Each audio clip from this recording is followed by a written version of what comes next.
আগের ভিডিওতে তো তোমরা দেখলেই যে আমার বাড়িতে 4-4টে কার্তিক পড়েছে। তো আর কি সেই প্রিপারেশনই স্টার্ট হয়ে গেছে। সকাল থেকে না খেয়ে রয়েছি, সেই পুজো হয়েছে সন্ধ্যে 7টায়। পুজো প্রিপারেশন সকাল থেকেই শুরু হয়ে গেছে। আর এরকমভাবে আমি রেডি হয়েছিলাম। কাকাদের আবদার ছিল অনেক কিছুই, কিন্তু এত আবদার তো সাথে সাথে একদিনের মধ্যে কোনোভাবেই করা সম্ভব না। তাই বাড়িতে আমরা এমনি মাটন, ভাত, ডাল, আলুর চিপস, চাটনি, পাঁপড়, মিষ্টি এই প্রিপারেশনটাই করেছিলাম সব কাকাদেরকে খাওয়ানোর জন্য।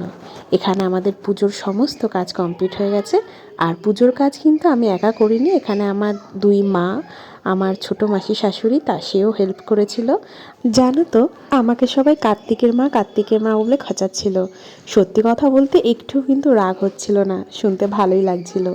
যাই হোক, আমাদের বাড়িতে হোম হয়েছিল জানো। এবার আমার বড় উপোস ছিল, দুজন মিলে উপোস ছিলাম, খুব ভালোই লেগেছিল ব্যাপারটা। আজ আসছি।